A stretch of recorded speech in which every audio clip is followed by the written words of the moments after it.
Assalamualaikum warahmatullahi wabarakatuh. Baik, kali ini saya mau berbagi pengalaman saya mengenai penggantian oli dan penggantian filter oli di Honda BR-V. Di sini saya menggantinya sendirian di rumah, yaitu kita pertama lepas terlebih dahulu filternya menggunakan special tool, dan tool ini saya beli secara online. Harganya tidak sampai Rp30.000. Untuk arah putaran pelepasan filternya yaitu berlawanan dengan arah jarum jam ya, seperti ini. Ini sudah kendor, nanti bisa kita putar saja menggunakan tangan, tapi terlebih dahulu kita siapkan baskom ya untuk menampung olinya. Langsung saja kita putar menggunakan tangan. Saya pribadi lebih suka mengganti sendiri dengan alasan menghemat budget. Oke, kita bersihkan oli yang menetes. Nah, ini adalah filternya. Di sini saya juga beli secara online. Di filter tersebut tertulis langkah-langkah pemasangannya ya. Yang pertama kita bersihkan dahulu area engine, dan yang kedua kita berikan sedikit oli pada gasket filternya. Dan yang ketiga, dengan menggunakan alat kita kencangkan dengan torque 10 sampai 14 Nm. Nah, di sini ada juga atau sekitar 3/4 putaran setelah si gasket ini menyentuh permukaan mesin.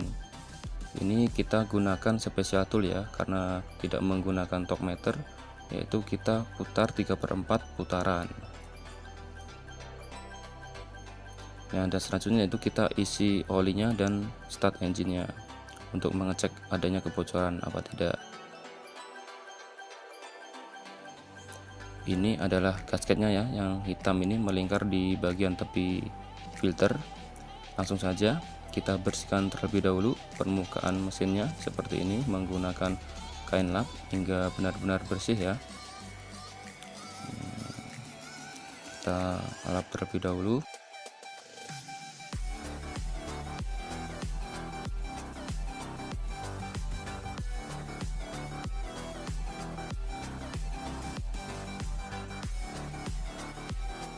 Kemudian kita siapkan filternya seperti ini. Kita berikan sedikit oli di bagian gasketnya. Ini berfungsi sebagai pelumasan agar nanti tidak terjadi sobek yang mengakibatkan kebocoran apabila diputar ya. Seperti ini, kita langsung saja pasang. Arah putarannya yaitu searah dengan jarum jam. Kita putar terlebih dahulu menggunakan tangan hingga si gasket ini menyentuh pada permukaan mesin.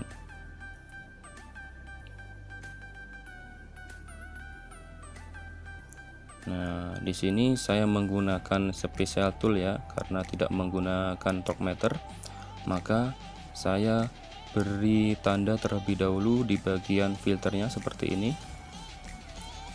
Dan saya juga akan mengasih tanda di bagian mesinnya seperti ini. Ini sekitar 3/4 putaran ya. Apabila kita putar searah dengan jarum jam, maka tanda yang ada di filter ini akan bertemu atau sejajar dengan tanda yang ada di bagian mesin. Ini kurang lebih sekitar 3/4 putaran.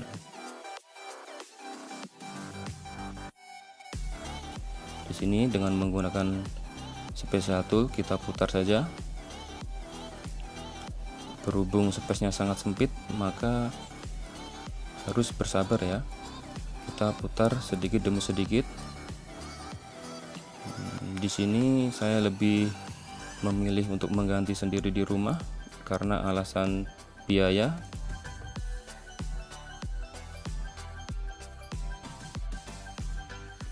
Nah, di sini sampai benar-benar sejajar ya, atau kurang lebih sejajar lah dengan tanda yang ada di bagian mesinnya seperti ini.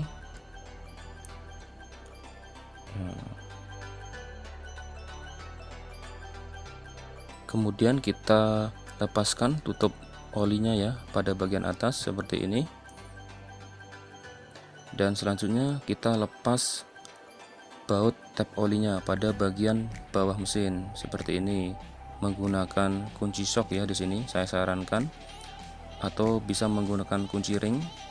Jangan menggunakan kunci pas biasa karena kemungkinan akan terjadi selek ya.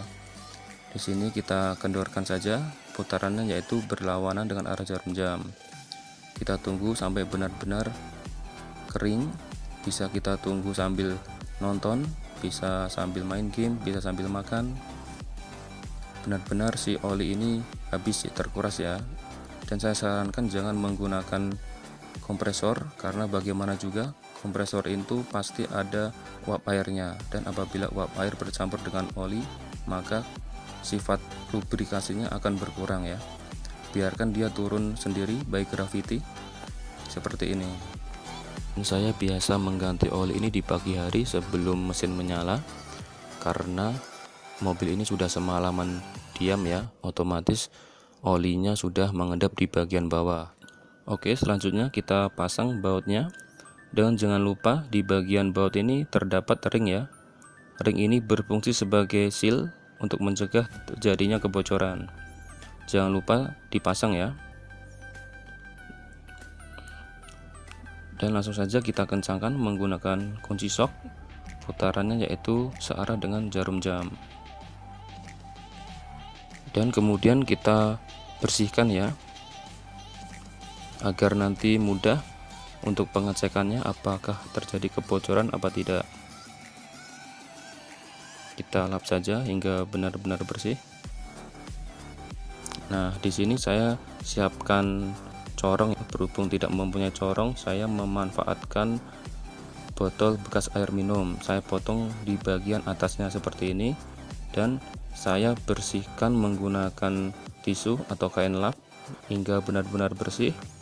Tidak adanya air di situ ya, hingga benar-benar bersih. Nah, di sini saya juga menyiapkan gelas air mineral. Gelas air mineral ini berukuran 220 ml. Di sini karena saya tidak mempunyai gelas ukur, maka saya memanfaatkan gelas mineral ini. Nanti akan saya tuangkan terlebih dahulu oli yang ada di botol ini ke dalam gelas tersebut, karena ukuran oli yang ada di botol ini yaitu 4 liter ya, atau 4000 ml. Maka saya kurangkan terlebih dahulu ke gelas ini, karena kapasitas oli pada Honda BR-V ini 3800 ml ya, kurang lebih sekitar itu. Maka kita kurangkan terlebih dahulu di sini seperti ini.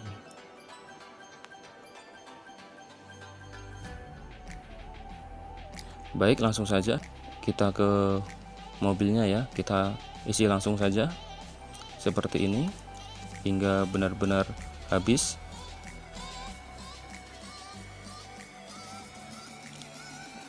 Kemudian kita tutup bagian tutup olinya, bagian atasnya seperti ini. Dan jangan lupa kita cek dipsticknya untuk mengecek level olinya.